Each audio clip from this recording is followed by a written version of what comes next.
Good evening.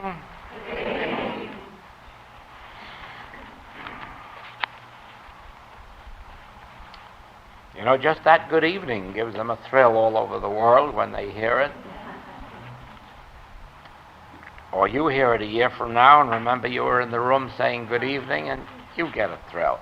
That's all part of this work, the informality of it and the freedom.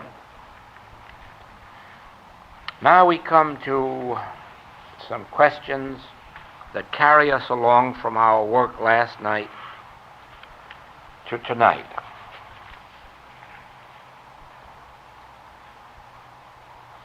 How can I experience myself more and more as spirit without getting into the mental plane?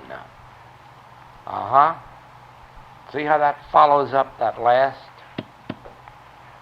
question. Without getting into the mental plane. Well, you can see from what I've said that hypnotism isn't going to get you out of the mental plane, or suggestive therapy isn't going to. And so, the one thing that will bring the greatest experience, the revelation of one's own identity, is reading or hearing and then pondering. I call this contemplative meditation. When you take a statement of truth, whether it's a scriptural passage or some other principle of the infinite way, and take it into your meditation and ponder it, contemplate it. For instance, in this manner.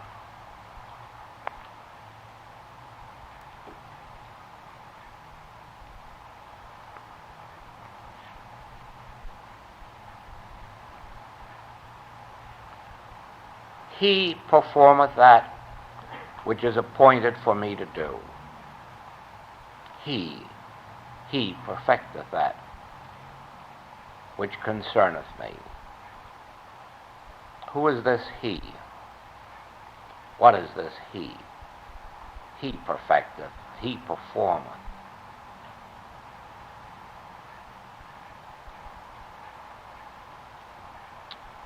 Yes, he that is within me is greater than he that is in the world. He again. He within me.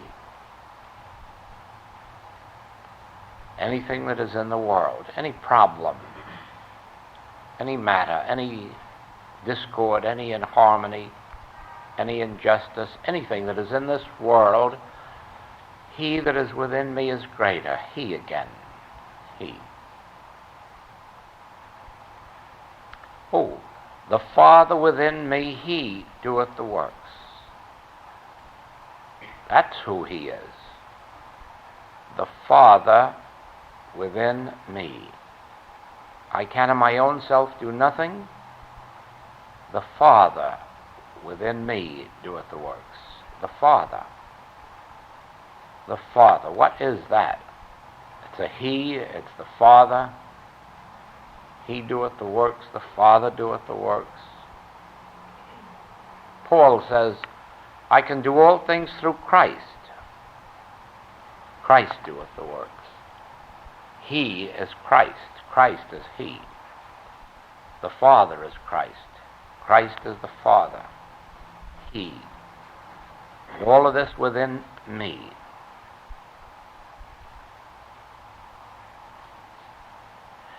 Father, Father, Father. Not a male parent, but Father. Father. A presence, maybe. A power. It must be a presence. It's referred to as he. It must be a power. It performeth. It doeth. There is a presence within me, which is also a power. And it performeth that which is appointed for me to do. It perfecteth, it bringeth to perfection, to conclusion, that which is given me to do, that which concerneth me. This problem out in the world,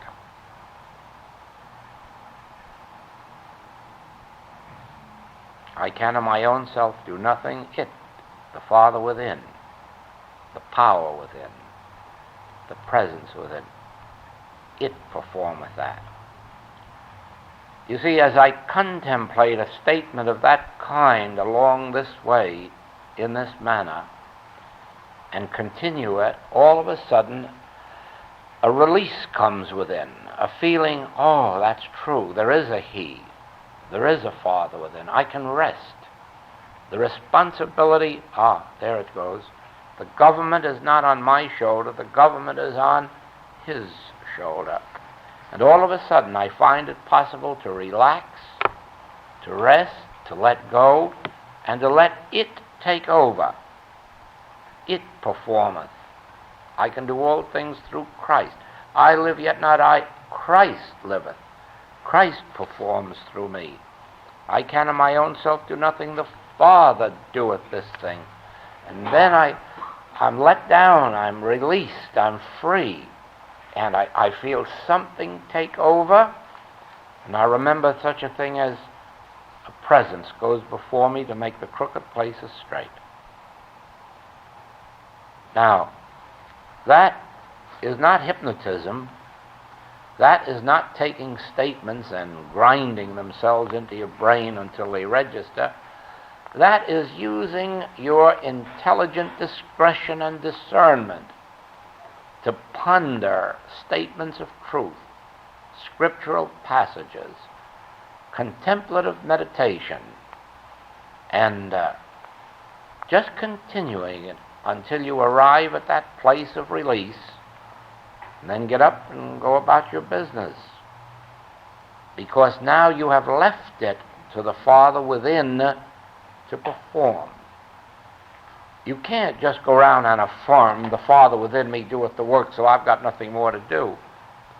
The Father within must be experienced by you before it comes into action.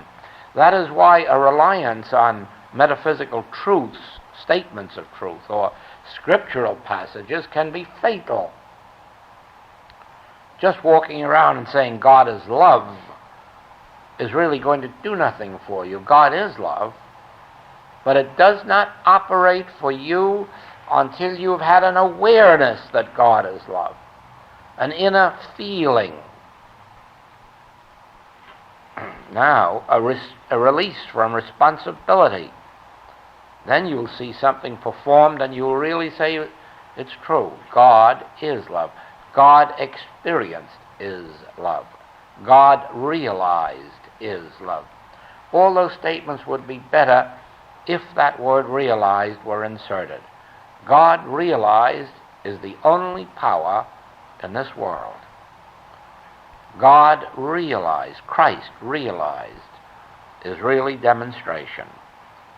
So it is, and we're going to come to that later because there's another question along this line, how we go further to that point of identity. But the first step in it is contemplative meditation, the ability to take passages of Scripture and ponder them until a feeling of completeness comes, then rest, relax, and let it operate.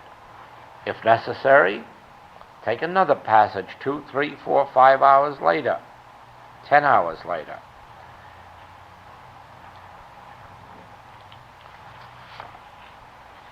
Jesus, in a state of transfiguration, speaking to Moses and Elias. This is often regarded as a phenomena of spiritualism. I know that it is not so, but an elevation of consciousness. Please tell us something about it.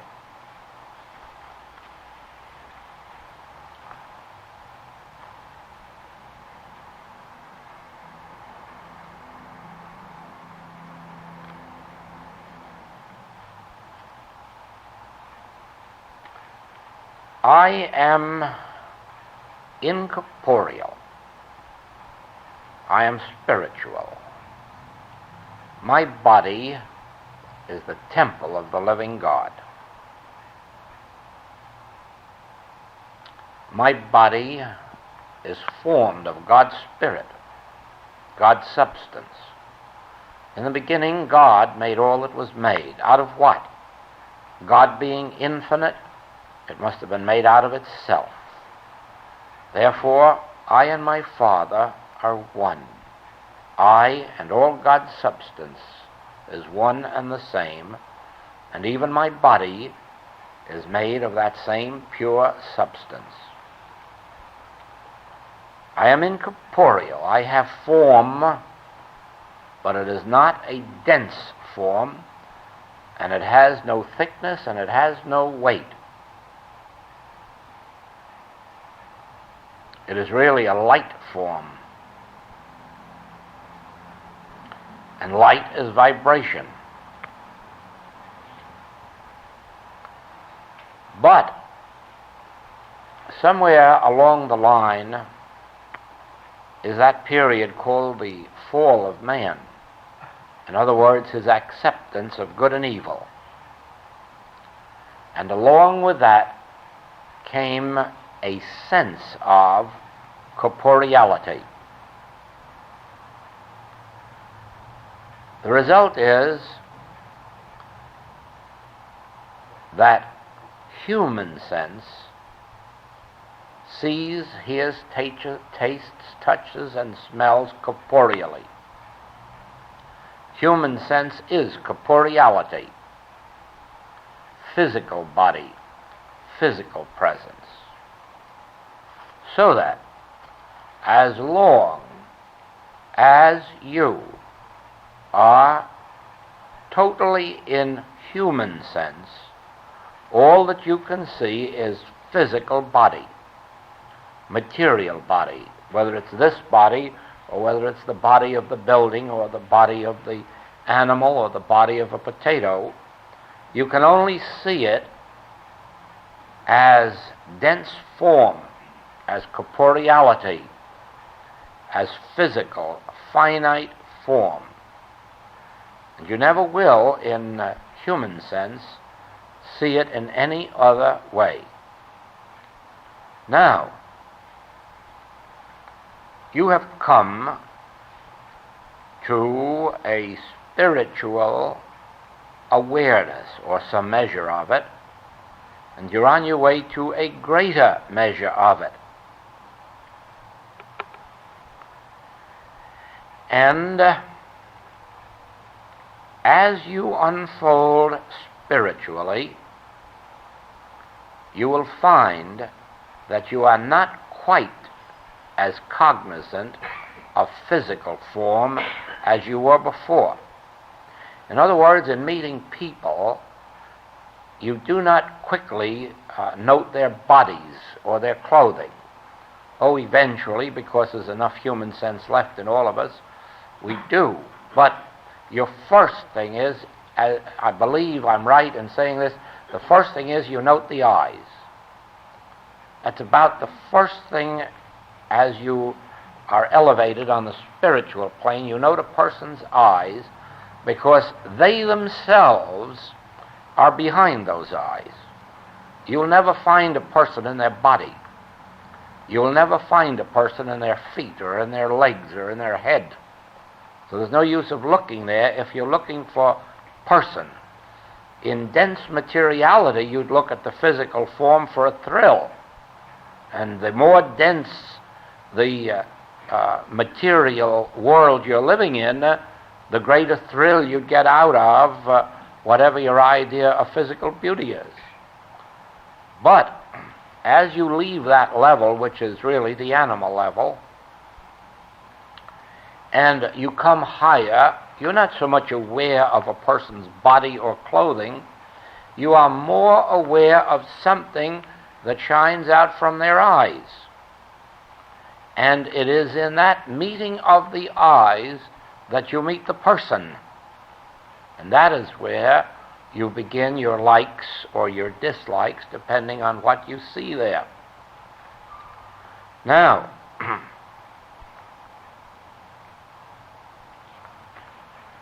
the further you go in spiritual development, the less awareness you have of outlined physical form, and you begin to perceive other forms of beauty. You begin to perceive beauty, intelligence, even love and life shining out of a person's eyes or around their lips. You hear something in their voice, and you catch glimpses of something. As you continue your spiritual development, you even rise above that, and you are aware of something that is called an aura. Now, not necessarily a color aura. There are those who see color auras. I'm not one of those. But to me, the aura is better understood as atmosphere. I receive an atmosphere of a person. And I know them pretty well pretty soon. Regardless of whether or not they do much speaking, and regardless of what their physical appearance may be, there's no way to hide it. Everyone has an atmosphere, and you're drawn to it, or you're repelled from it, or you're indifferent to it. And you wonder why. You are feeling the atmosphere of that individual. Now, as a matter of fact, you know this, of course, from personal experience, that when you go into the presence of a person who's cheerful and bright and free of worries and cares, that you can feel a lift just from being around them. On the other hand, you know right well that when you come in contact with someone that is worried, fearful, sick, you feel the depression, you're let down. In much the same way, when you come in contact with people, you can feel whether they're just good humans or whether there is spiritual development. You can just feel that. There's something there that tells you. And they can't tell it to you, because if they do, that's a denial of it. But you can tell it.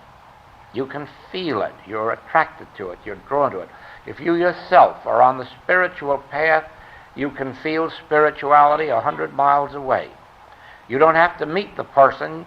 All you have to do is receive a letter from him and feel it. Now,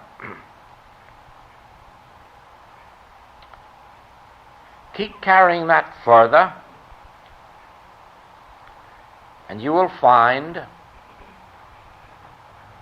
that you will reach a height at certain times, only in times of high elevation, when, if you are brought into the presence of a spiritually illumined person, their entire body will disappear and nothing will be left in that place but a light. It will either be a light around their body with the body invisible, or the entire body will be a body of light. It's a momentary thing.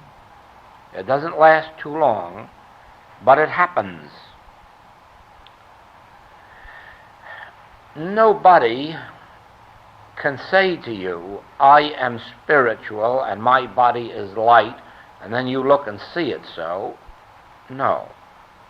Even when an individual has attained the place where they are a body of light, you cannot see it until you yourself have attained that degree that makes it possible for you to witness what is there. That is the story of the Transfiguration. Jesus at this stage of which we're speaking, was no longer a man. He had been a man. But his spiritual development continued and continued until he became the way, the truth, the life. And that's not corporeal. That is incorporeal and wholly spiritual. He was the bread of life, the wine, the water, the meat. He was the substance of being. He was the truth. But of course, as far as the people out here, he was still walking around in that which the universal human mind interprets as human form. Now, in a moment of illumination, when he was probably trying to awaken the disciples to what was going on, he couldn't come out and say, "Can't you see that I'm not a man, I'm a spirit? Can't you see I'm not a messenger any longer, I'm a message?" He couldn't say that. But evidently something was taking place between them, and he was trying to dig it out of them and make them say it. And so finally he said, "Whom do men say that I am?" Well, so-and-so and so-and-so, a reincarnation of this one or that one. "Whom do ye say that I am?" Think of the difference in those two statements. Who do men say that I am?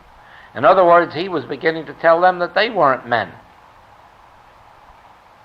They're disciples. "Whom do ye say that I am?" And then Peter wakes up. "Thou art the Christ, the Son of God." Well, it took a long time to drag that out of him. But now it's out in the open. I suppose some of the disciples fought about that. Probably that is why Judas decided that this fellow is getting too big. We'll have to do away with him. Getting too important. Because Judas couldn't see him as he is. So at this experience of the transfiguration, he has with him the highest of his disciples, the most developed spiritually. And he's probably not talking to them, he's probably meditating. He doesn't go up there for conversation, and they're too far advanced to be taught some more of the letter of truth. So they go up there only for inspiration. They go up there for meditation. They go up there for illumination. And as he meditates, he goes deeper and deeper and deeper within himself until he is so far in the spirit that the fullness of his light body, spiritual body, is made evident. But by that time, he has raised his disciples through his meditation that extra notch that was necessary, so that human sense was dead. They had died daily to their final death. Now they look out and they behold him as he is. Now they are satisfied with that likeness. Now they behold him as he is. Now,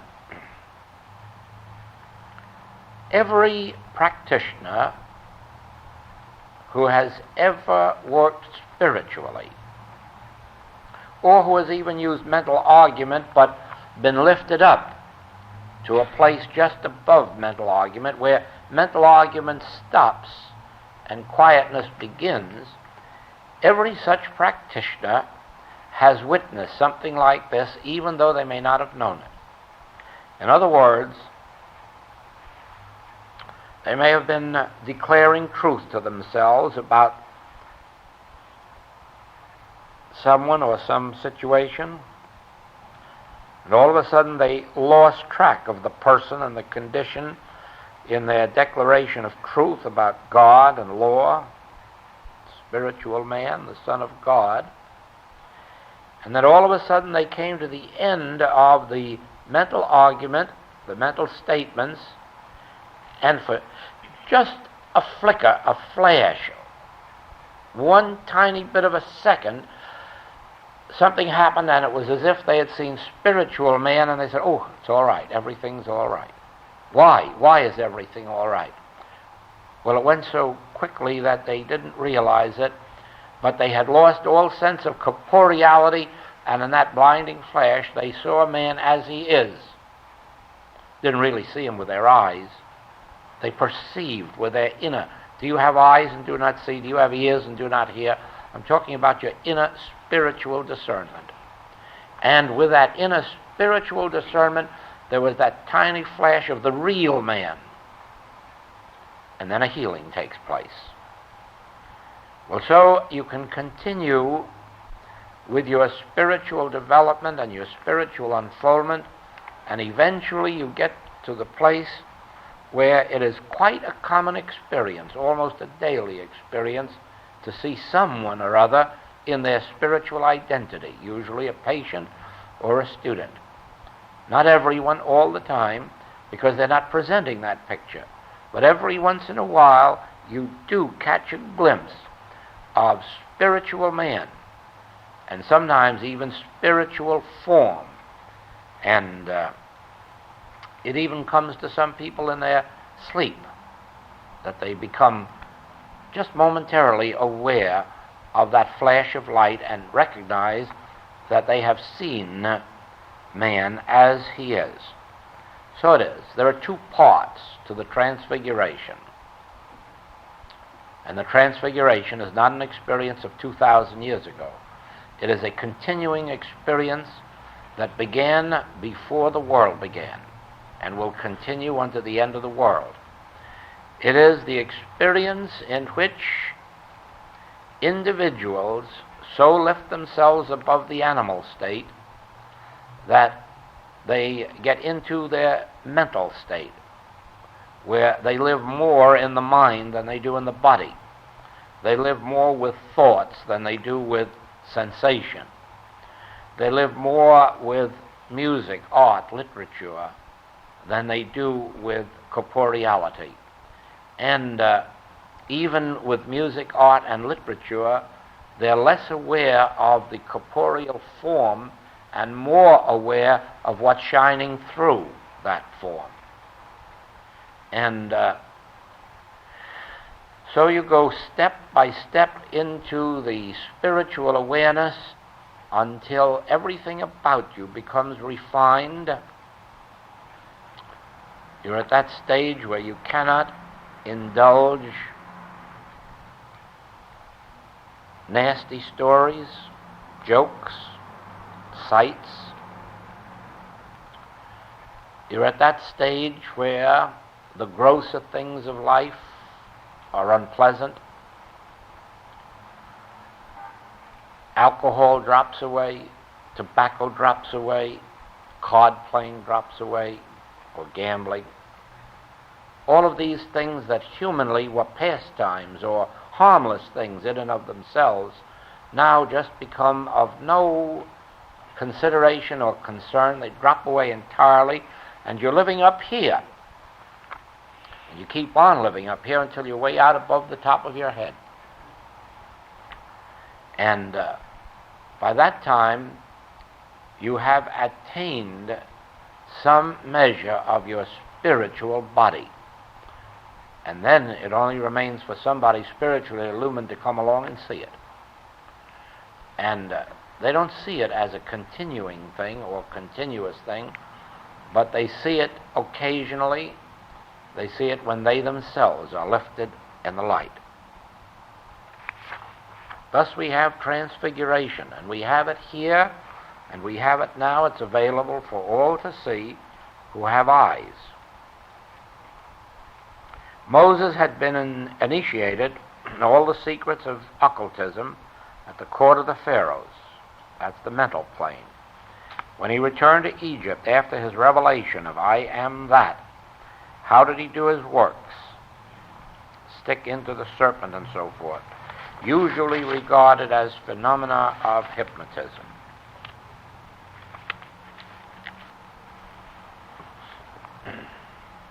All of these spiritual tricks, no, I meant to say all of these mental tricks are mental. They're not spiritual, they're mental. Even when they're used by spiritually minded men, they're still mental. And they play a part in the life of every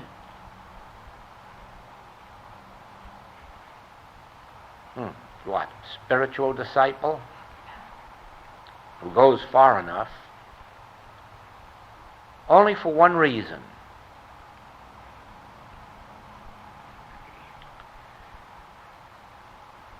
In our humanhood, the body controls us, and we are subject to its whims. When it has a little pain, it tells us so, and that makes us feel sick. And it tells us when it has pleasure. It tells us when it's cold. It tells us when it's hot. And we don't seem able to do anything about it but change the outer conditions to make it happy. As we rise into the mental plane, the body does not have that much control over us, and usually we can tell it how to act and how to perform. And we realize now that heat and cold are not properties of the body. Heat and cold are properties of the mind. The body can't tell when it's hot or cold. The body doesn't know whether it's alive or dead. The mind of man does, and therefore the mind can be trained to reach that point of development where, regardless of how cold the body is, the mind doesn't feel it. Regardless of how much heat is placed around the body, the mind doesn't feel it.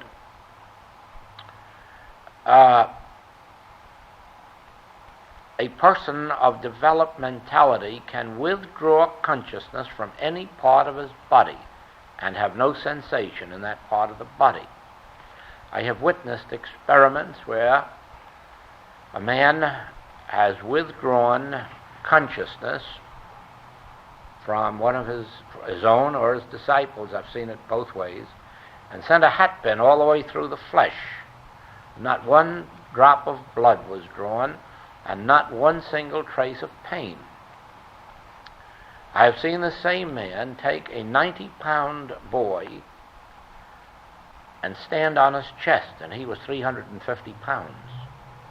And then invite another person to stand on his stomach, on this 90-pound boy. The boy never knew a thing was happening. He was wide awake. But consciousness had been withdrawn from the body. Now, I saw this man withdraw consciousness from his heart so that doctors present could make every possible test known to medical science, and they had to pronounce the man dead. In a few moments, the man came back and told every single word that was said while he was dead. That is mental control. It is a form, it is taught in India as yoga. Not all yoga is mental control. There is a yoga that is physical control, yoga that is mental control, and a yoga that is spiritual. But mental yoga teaches such a complete control of the body that you can virtually do anything with it that you want. Now, depending on the degree of practice and determination, Moses had been taught in all of these things. Now, when he was at the stage of leading the Hebrew people, he had no use whatsoever of these mental tricks. But how do we know that in the presence of the king, the emperor, Pharaoh, and all his magicians, that he didn't feel himself called upon to prove to them in their own language what he could do. I remember an experience of that kind in New York when Father Divine was arrested because they found that there was a fire department violation in a building that his followers owned. And at this time, they were trying really to get Father Divine. So they arrested him for the violation. He had nothing to do with it and didn't own the property. But he went to court, and the judge, in his judgely manner, fined him $100. So Father Divine made the remark, "Is that all?" And he took the bill out of his pocket, a $100 bill, and flicked it on the desk. And the judge got very mad. "That's payable to the clerk over there. And I don't like your manner. Fining you $500. He reached in his pocket, threw $500 out there, and he said, "Those are only numbers, Your Honor." The judge got mad and fined him $500 more. He reached in and he says, "Your Honor, you can keep this up all day long, you know." He says, "I manufacture these."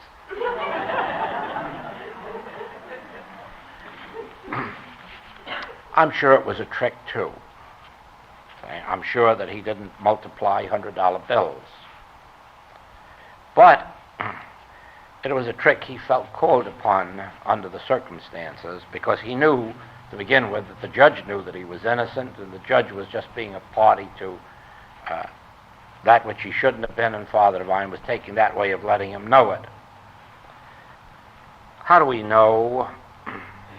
I told you last night, Brown Landone could leave his body at will.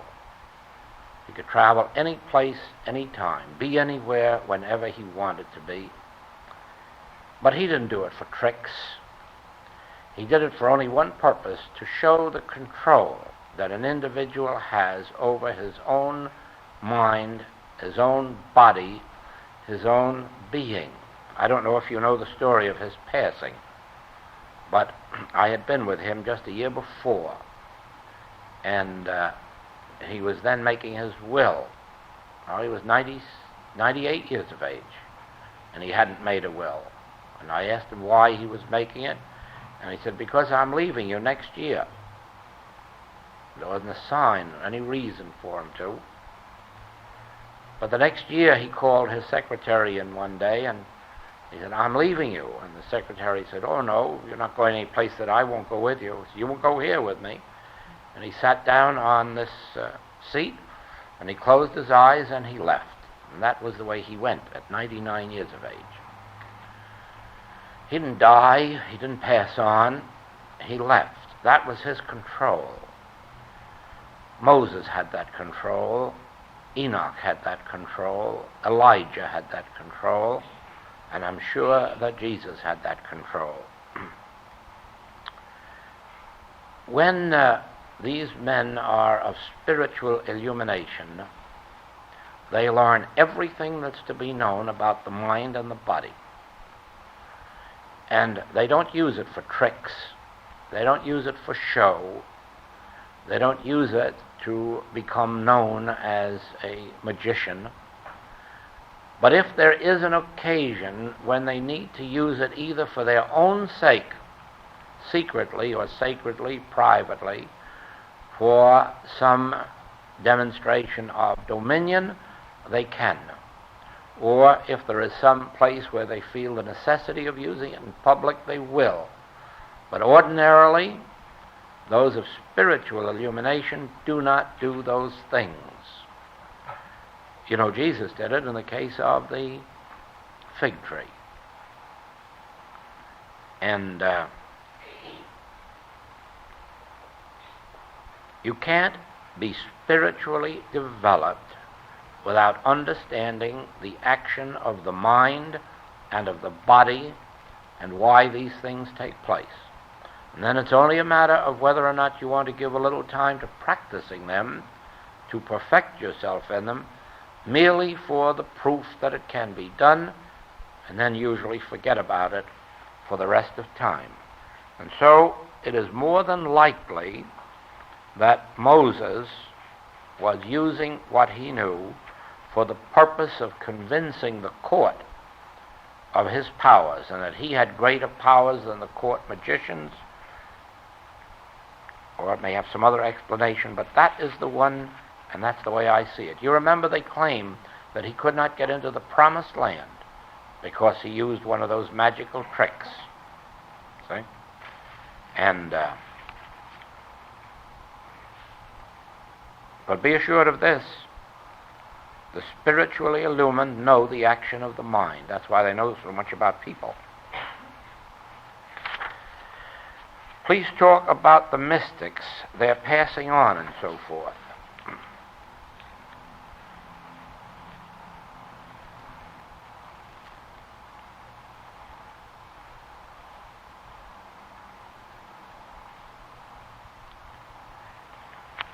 There are mystics, or perhaps I should say first that mystics are individuals who have attained conscious union with God, and if they really are mystics, can attain it almost at will. Not completely so. It isn't a matter of human willpower, but almost at will. Or let us say this, that if it isn't a matter of will, it happens frequently. Now, there are many people who have mystical experiences, but they are not mystics. In Dr. Buck's book, you will read about dozens of people who had mystical experiences, but not one of them were mystics. They merely accidentally had an experience that was never repeated. The mystics are those who attain it, who know what it is after they attain it, and live in it almost all of their time in some measure, and in the fullness of it at frequent periods. The fullness of the mystical experience is conscious union with God.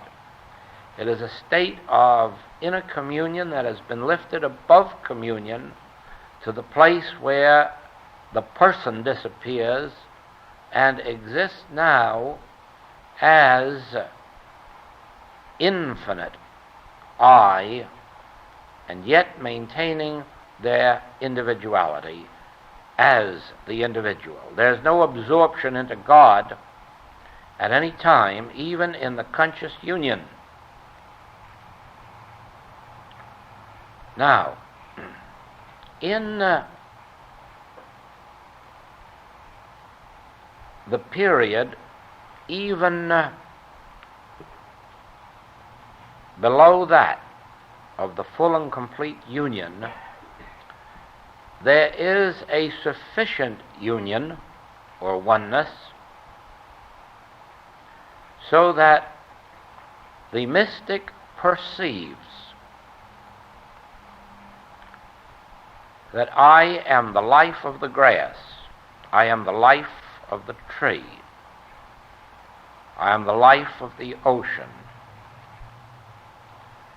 I can look up from under the sea and see the sky, but I can instantly look down from the sky and see the sea. I can look out from a tree and see the birds, and at the same time be the bird that's sitting on the tree. I am the life of all being, and I'm consciously sitting on a star or inside of a star, looking out at this world while at the same time looking up from the ground at the star. I am here and I am there and I am everywhere.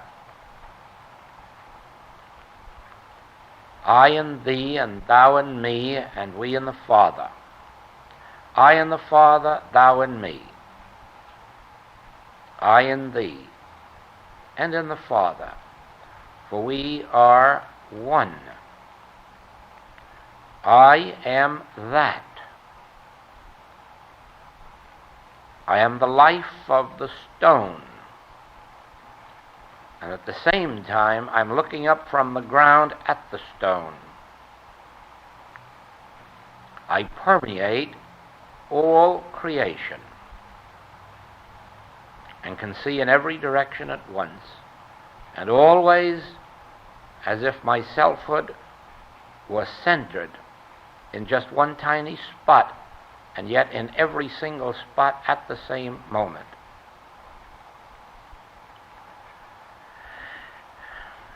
I am the life of every person around me.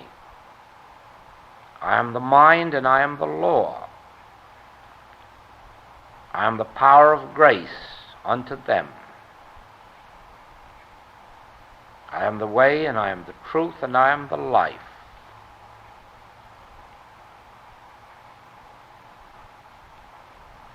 You will find in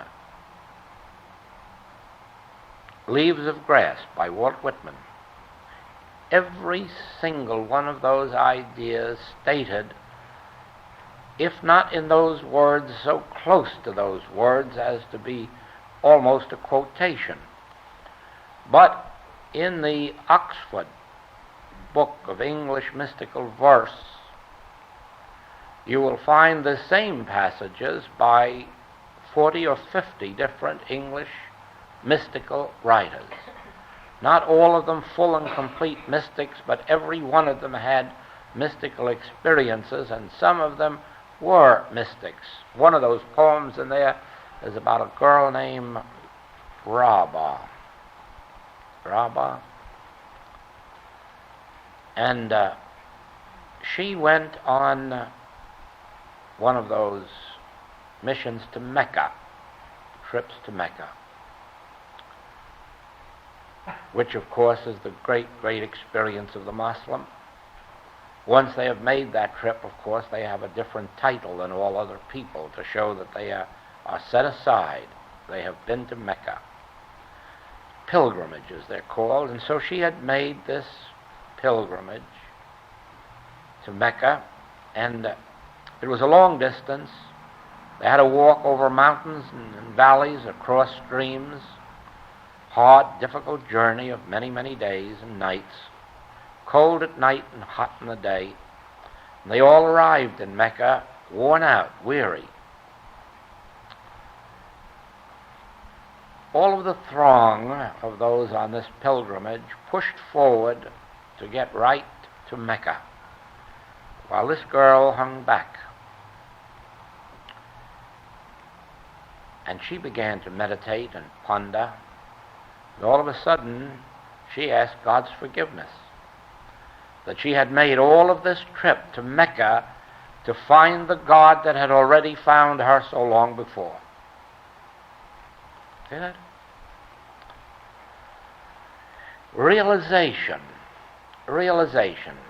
People are searching for God.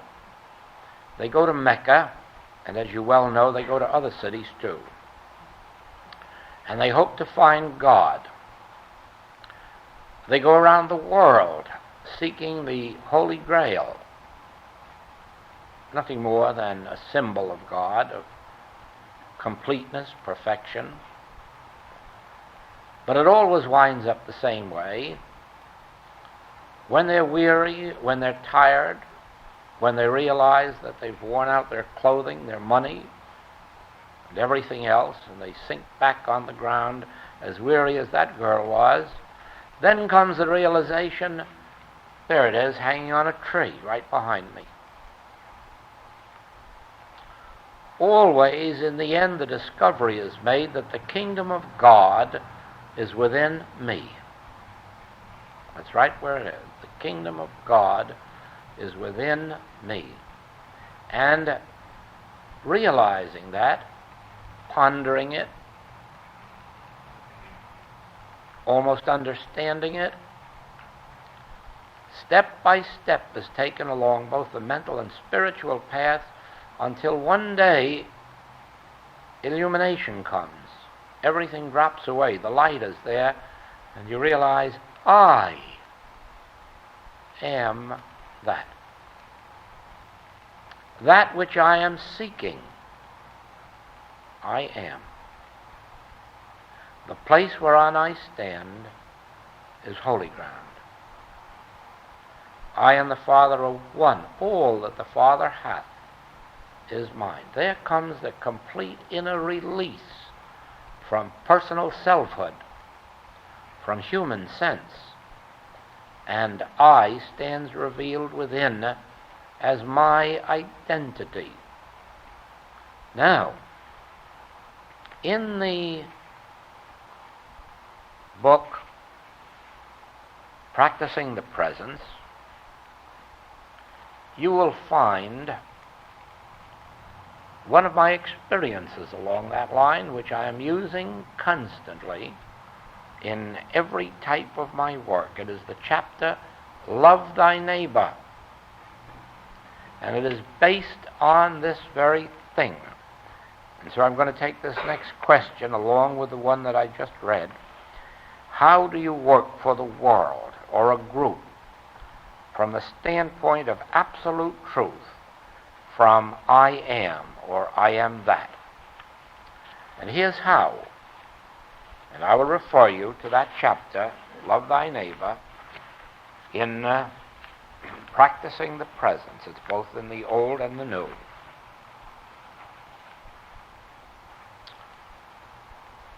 It says in there that if I wrong you, since there is only one self or one I, whom am I wronging? Who am I wronging? Myself. Because there's only one self, and I am that self. If I benefit you, who am I benefiting? Myself. Certainly. And then I take you to the 25th chapter of Matthew.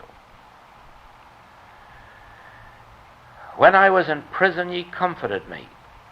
You visited me. When I was sick, ye comforted me. When I was an hungered, ye fed me. When I was naked, ye clothed me.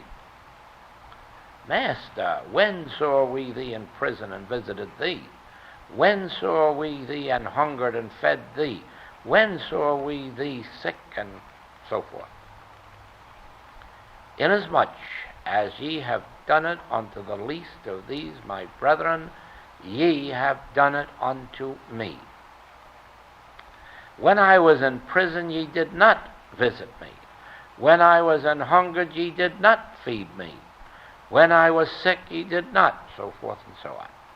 Master, when saw we thee in prison and did not visit thee? When saw we thee an hungered and did not feed thee? Inasmuch as ye have not done it unto the least of these my brethren, ye have not done it unto me. Now, Christ, the Son of God, is my true selfhood. But that would be a horrible statement, except for the recognition that Christ, the Son of God, is your true selfhood. Therefore, my selfhood and your selfhood is one selfhood. I am in you, and you are in me, and we are in God. Now, every time I move a dollar bill from my pocketbook to yours, I'm transferring it from one pocket of mine into another of mine.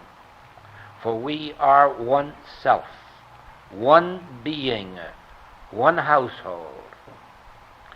Every time I deprive you, in any way, shape, manner, or form, of one single penny, I am robbing myself. It may take me a week, a month, or a year to find that out, but eventually I will find that every cent that I have obtained by deceit, I have stolen from my own pocket, and it will be missing for a long, long time. Therefore, in this chapter, it is revealed that the way of maintaining human relationships spiritually is to act always from the standpoint that I am you, and then only do unto you as I would be done by you. When the Master taught, and this had been taught, for at least 1,500 years before him, do unto others as you would have others do unto you, he wasn't giving advice. He was stating a law that you really had better do unto others as you would have others do unto you, or else. For in doing unto others you are doing unto yourself. And when you have fed others, you have fed yourself. When you have comforted others, you have comforted yourself. When you have healed others, you have healed yourself. For there is but one self, and I am he. I am that.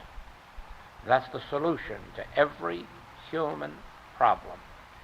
If we in this room could accept that, we would be living the life that the churches hope its people will be living by obeying the 10 Commandments. But we won't have 10 Commandments, we won't even have one. We will just have a mystical revelation that I am he. I am. But I am whether I am Joel or whether I am Bill or Mary. I am still he. I am that I am, even that I am sitting over there. And so I have to learn to conduct myself as if I were the I of you.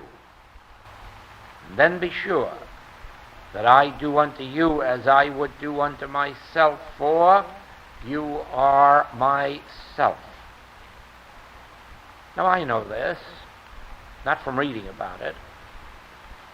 I know it from having had this experience since 1928, occurring over and over again. One of those experiences in, I think, the letters of 1955. But I don't write of them too often, or speak of them too often, because it lends itself sometimes to people imagining that they're making a demonstration which they are not yet making. The wish becomes father to the thought. And so it is better for each one to attain the realization of their own accord, so as to be sure that they're not acting from suggestion. But there is an exception in this class, because it seems that this class will be a class on mysticism, or the mystical way of life. And so it evidently must come out. And some of you know how many times I've said that I prayed for the day when we would be able to have a class where we could teach healing without mental argument. And you see, this is it. Because if I am you, I don't have to treat you. And I don't have to give you a treatment. I only have to know the truth about I. For the truth about I is the truth about I you, as well as I me. And the deeper your realization of this truth, the less you will have to project your thought out to a patient or a student.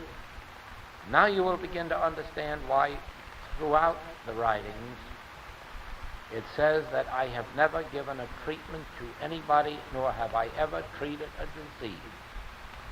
All treatment takes place within me, and the treatment is about God and spiritual creation and spiritual law. I only know the truth about God, about spiritual being, spiritual law, spiritual cause, spiritual activity, and never, never, never in my life has my thought gone out to a person called a patient or a student, or to a condition from which they were suffering. Never, never, never. When I close my eyes, I'm alone with God, and I'm communing with God, and I'm knowing the truth about God. For the truth that I know about God is the truth about you, for I and the Father are one. And that's a universal relationship. I and the Father are one. That includes you. Now, there is no thought transferred from me to you. There is no you that comes into my thought. And do you know why? Because the only you that I could be thinking about that has a name isn't you at all, it's a concept of you. And no matter what I would do to that concept of you,